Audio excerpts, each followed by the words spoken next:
Hi, I'm Mark and welcome back to Crazy Nose, where I review niche Indian artisanal fragrances without the marketing notes. Well, this week I received this box set from Noah in Melbourne, and it contains samples from the house of Rogue Perfumery, which is a house I've long wanted to sample. So I was very glad when this arrived. Rogue Perfumery was founded by Manuel Cross in 2017. Now, Manuel is an independent self-taught perfumer and a chef of 20 years. Manuel has long held a passion for classic perfumery. So the fougères and the chypres and the big masculine scents from the 1980s. So things like Drakkar Noir and Polo Green, Aramis and Kouros, all those iconic masculine scents from the 1980s. Manuel wanted to recreate those in the modern era. Now, when he chose the name Rogue Perfumery, that wasn't an accident. He was signalling that he intended to be a bit of an outsider and set aside the IFRA regulations, so the International Fragrance Association regulations and EU bans on things like oakmoss and musks, and instead focus in on recreating those beautiful perfumes from the past. I think a lot of us really connected with this. I know I did, because for many of us we think that perfumery in the modern age has really lost so much due to over-regulation. But here's the thing. Manuel, in recent interviews, has revealed that the perfumes he makes have been sent off to independent labs for testing, and the results have come back showing that they are indeed mostly IFRA compliant. So the question that raises for me is, can you truly recreate the smell of a Drakkar Noir or Polo Green and yet remain IFRA compliant? That's the question I'd like to answer today. Shut up and sit down.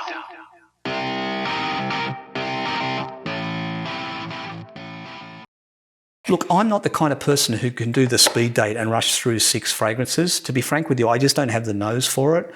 So after the second one, I'm probably going to go nose blind, and then I'm really not doing my job properly. So I'm just going to zero in today on 2 of these fragrances, and I may do the others in other episodes. But today I'm going to focus on the 2 fougères that are in here. So the first one is this, which is Bon Monsieur. And Bon Monsieur, I believe, is really the flagship fragrance from the house. This is the one that really put it on the map, if you like. So I'm quite keen to smell that one. The other one I've got in here is this one, which is called Fougère L'Aube. And I don't know anything about this one, so it'll be interesting to find out what that's like. So let's get in and do that now. I've got a paper strip here.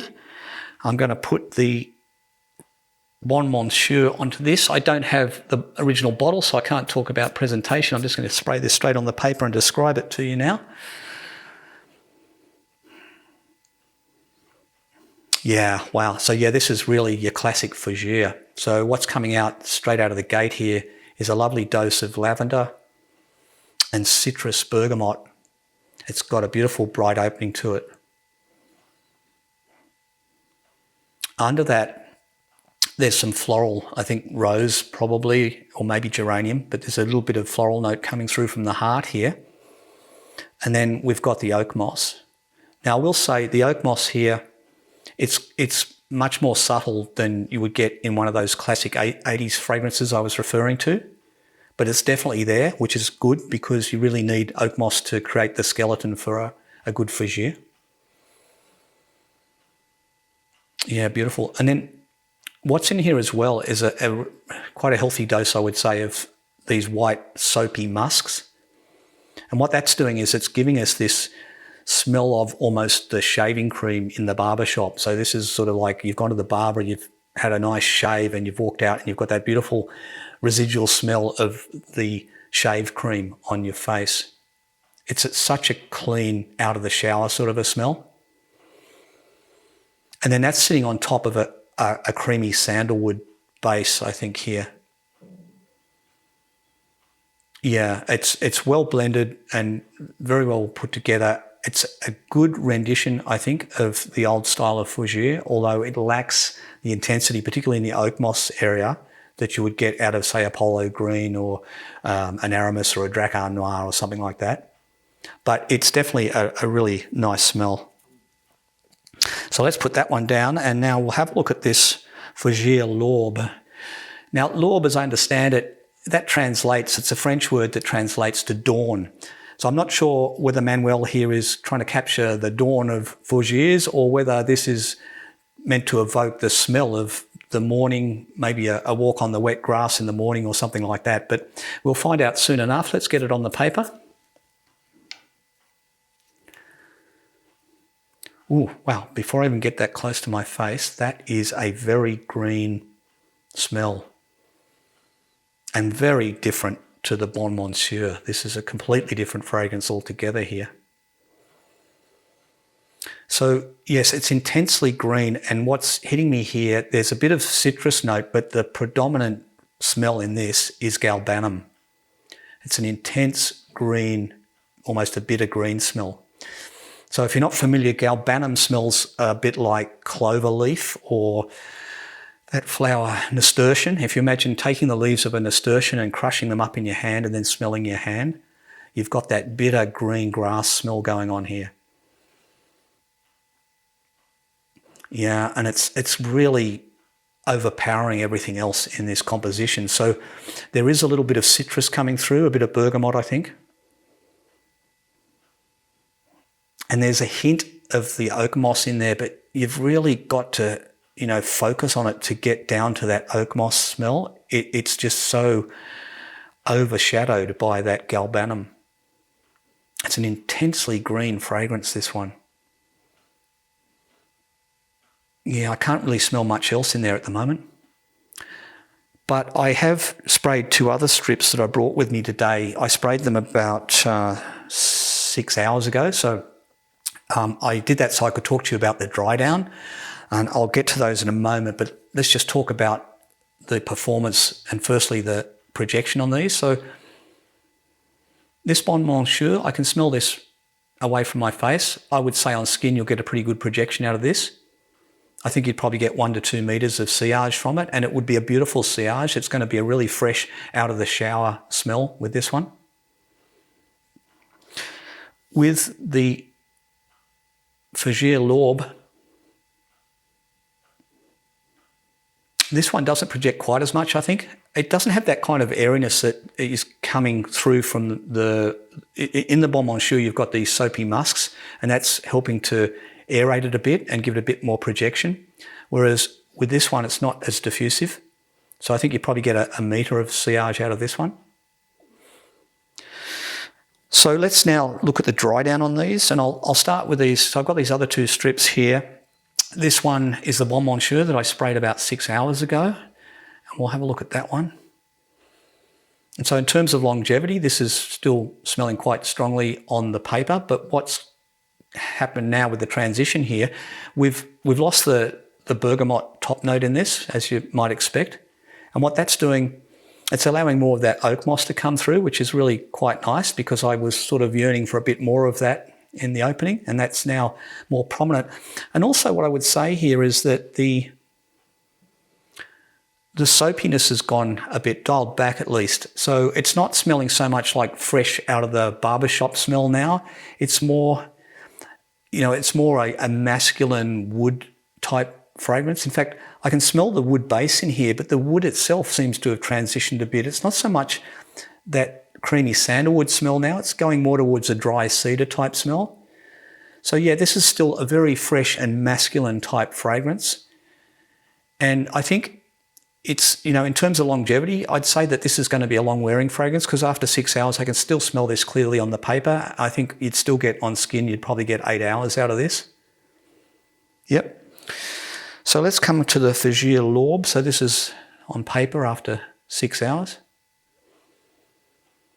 Yeah, I have to say, this is still a very linear type of transition. There's not much change in this so far, except that it's dialed right back. So in terms of longevity, I think this one probably wouldn't wear as long as the Bon Monsieur. I think you might need to respray this after, 4 hours. But it still smells very much like the opening. It still smells very much of that green galbanum smell.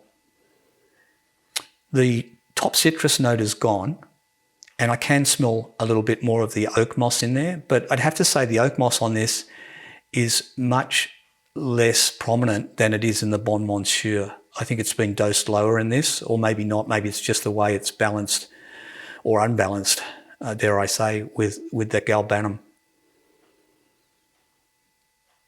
Yeah. Yeah, so it's a very, very green fragrance, that one.